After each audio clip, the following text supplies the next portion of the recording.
Molinari, em 1917, criou a palavra surrealismo.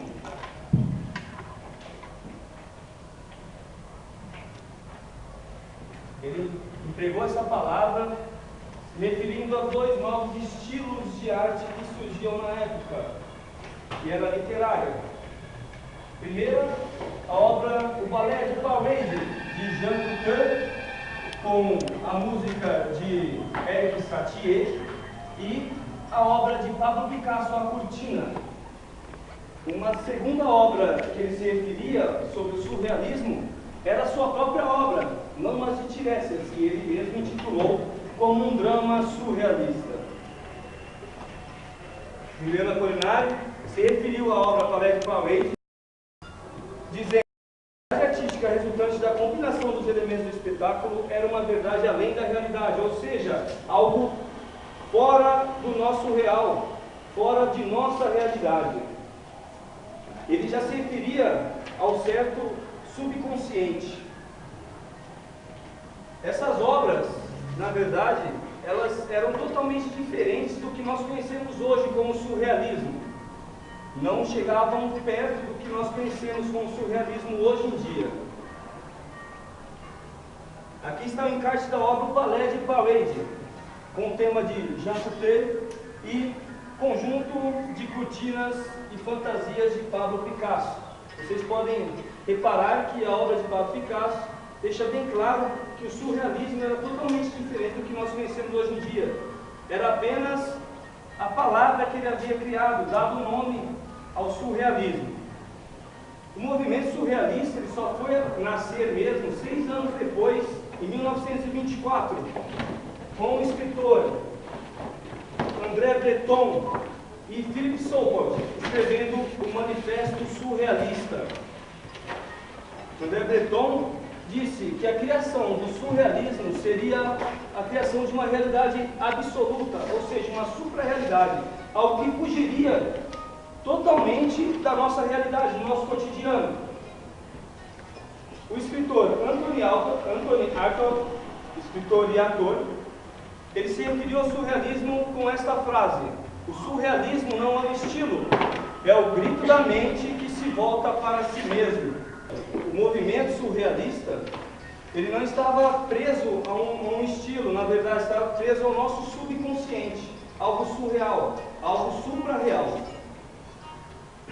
O surrealismo, ele não ficou, no começo, ele era um movimento literário apenas, com André Breton, Philippe Soupault, Paul Eluard, Tristan Tzara, entre outros. E depois foi abrangendo outras áreas artísticas, como a poesia, a prosa, a escultura, a fotografia, que é o assunto pelo qual nós falaremos aqui, o cinema e o intervencionismo. Aqui nós selecionamos algumas obras de pinturas surreais para que vocês possam relembrar do que é o movimento surrealismo na pintura. Salvador Dalí, Yves Tanguy, Max Ernst, Salvador Dalí, Yves Tanguy, Max Ernst e Man Ray, que ele começou com a pintura e depois, para sustentar a sua pintura, ele passou a fazer fotografias. E aí se descobriu na arte da fotografia e passou a fotografar como surrealista. No início, todos esses artistas do surrealismo eram do movimento dadaísta, que era algo próximo do surrealismo. O André Breton fundou o movimento surrealista. Esse Tristan Tzara, Paul Eluard, Yves Tanguy, inegável Salvador Dalí, pintor, Max Ernst, René Crevel, e aqui Man Ray, que iniciou na arte da fotografia surrealista.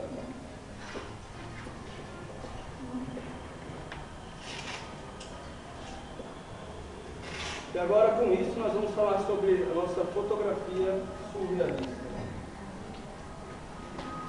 Salvador Dalí e Philippe Haugen. A arte de Dalí é inspirada no subconsciente, nas ideias contraditórias e nas teorias freudianas. Eu sempre usei no meu trabalho aquilo que eu mesmo chamei de método crítico paranoico. O método crítico paranoico é um método espontâneo do conhecimento irracional baseado na associação crítico-interpretativa dos fenômenos delirantes. Em 1941, eu conheci o fotógrafo Philip Kaufman. Nessa década de 40, a época que o surrealismo estava no auge, produzimos em conjunto uma série de fotografias. Em parceria, como vocês podem ver a seguir. Nessas fotografias nunca houve qualquer tipo de truque ou montagem, apenas muitas tentativas, muita encenação e paciência. A mais famosa é esta, se chama Dalia Atômica. Nela foram realizadas 28 tentativas no total.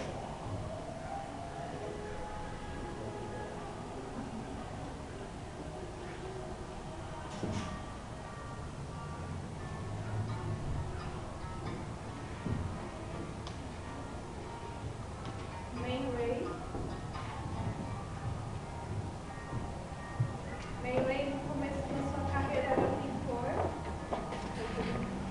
Posso fazer várias. Ele começou a fotografar as suas pinturas, como ele não se satisfazia com as fotografias que outras pessoas tiraram das suas pinturas, ele mesmo quis fazer as fotografias. Assim, descobriu essa tecnologia e começou a trabalhar em cima disso.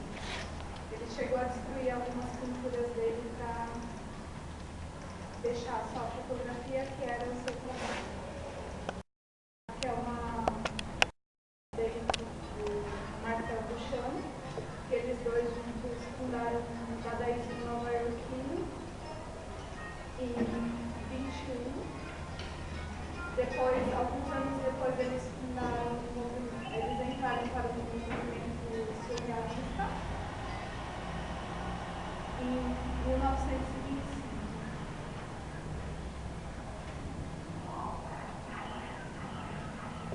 Aqui ele já começa a se importar com os sentimentos humanos, como a agressividade, sonhos, terrores, desejos, impulsos.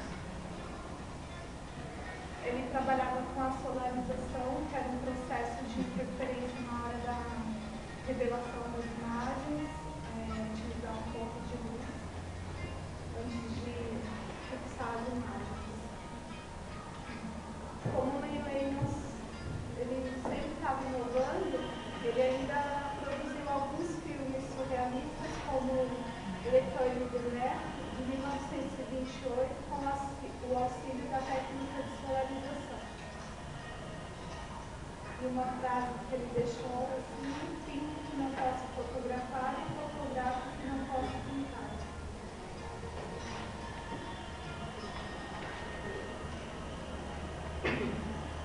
Herbert Bauer. Sua mãe incentivou o garoto a gostar de natureza e arte. Só que o que aconteceu? Ela pegou, lógico, incentivando ele a natureza e arte, colocou ele nas melhores escolas de Viena. Só que a morte inesperada de seu pai fez com que ele mudasse um pouco os planos dele, fazendo com que ele se dedicasse exatamente à arquitetura. E na época, no estúdio dele de design gráfico, ele, digamos assim, se especializou mais em design gráfico, redação e produção. Em 1928, trabalhando com clientes como a revista Vogue e a agência internacional Darlant, assim no caso Bayer, ele incorporou a fotografia na fotografia e revelou influência sobre surrealismo e dadaísmo, fazendo com que suas comissões de design gráfico também se entrassem mais ou menos nessa área surreal. Aqui alguns trabalhos dele, que é bem nessa área assim, para a época, né, no caso. E essa foto exatamente, ele colocou assim, tipo, ele pegou duas luvas assim de plástico, em um mapa fotográfico ele juntou as duas assim e ele bateu a foto. E nisso, naquela época, essa imagem tem uma qualidade surreal. Assim, o arranjo, por ele ter colocado as luvas e ter colocado assim um mapa, deu essa intenção, esse negócio do surrealismo. Outras obras dele, né, também.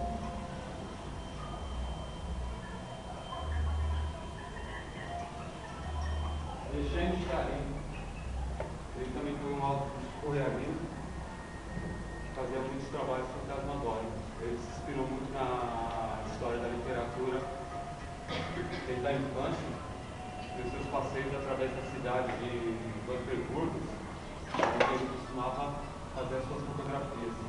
As fotografias dele são muito fantasmagóricas, ele usa muito os recursos de movimento, a cidade parada e a questão do movimento.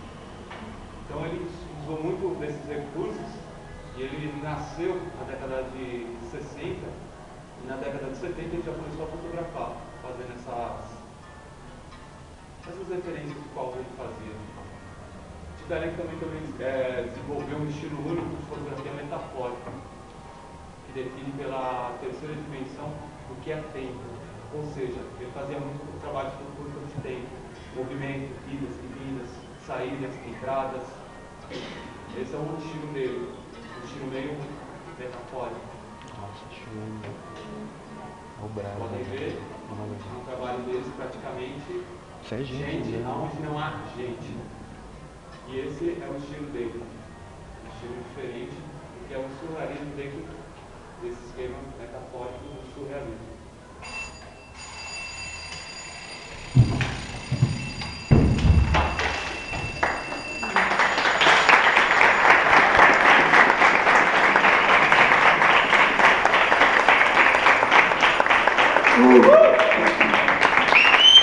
Ai, meu Deus.